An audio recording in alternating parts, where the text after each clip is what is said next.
ہم پہلا سوال شروع کرتے ہیں کہ قربانی کس پر واجب ہے، یعنی نصاب اس کا کیا ہے؟ محترم اشفاق صاحب، یہ ایک لوگوں میں غلط فہمی پائی جاتی ہے۔ میں ایک بیان کے اندر اس کا اظہار پہلے بھی کر چکا ہوں۔ لوگ یہ سمجھتے ہیں کہ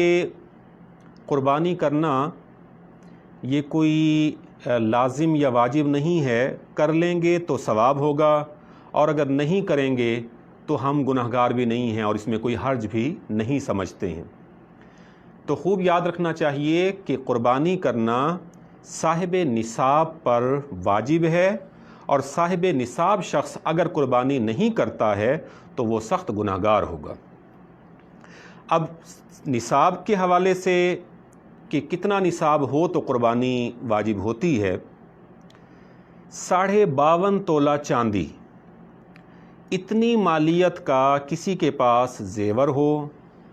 اس کے پاس نقدی ہو یا مال تجارت ہو، اور یہ سب چیزیں اس کی ضروریات اصلیہ سے زائد ہونی چاہیے، یعنی آپ کے رہنے کا مکان اس میں کاؤنٹ نہیں ہوگا، آپ کے پاس گاڑی چاہے کتنی ہی مہنگی کیوں نہ ہو وہ اس میں کاؤنٹ نہیں ہوتی ہے،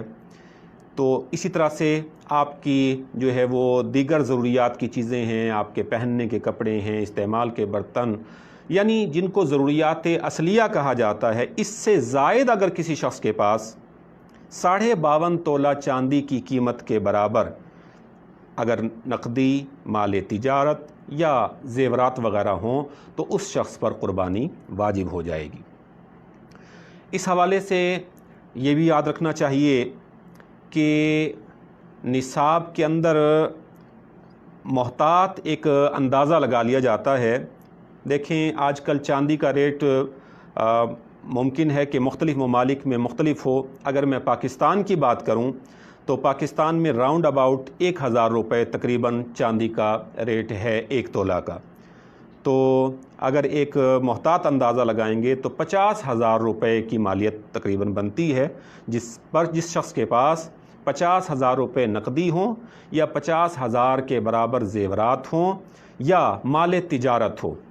مال تجارت میں ایک وضاحت اشفاق صاحب بہت ضروری ہے، وہ یہ ہے کہ مال تجارت ہر اس شے کو کہا جاتا ہے جس کو بیچنے کی نیت کی گئی ہو۔ مثال کے طور پر ایک شخص یہ سوال کرتا ہے کہ جناب میرے پاس پلاٹ ہے، تو کیا وہ میں اس کا حساب لگاؤں؟ تو دو باتیں ہو سکتی ہیں۔ ایک شخص نے اپنا پلاٹ اس لیے رکھا ہوا ہے کہ وہ آنے والے وقت میں اس میں کوئی مکان بنانا چاہتا ہے، اس کی اولاد جیسے جوان ہوتی ہے تو ضروریات بڑھ جاتی ہیں، ایک یہ ہے، اور ایک یہ ہے کہ اس نے پلاٹ اس نیت سے لیا ہے کہ جیسے مجھے اچھا ریٹ ملے گا تو میں اس کو فروخت کر دوں گا۔ اب یہ وہ نقطہ ہے کہ جس شے کو فروخت کرنے کی نیت کی گئی ہو وہ مال تجارت ہے،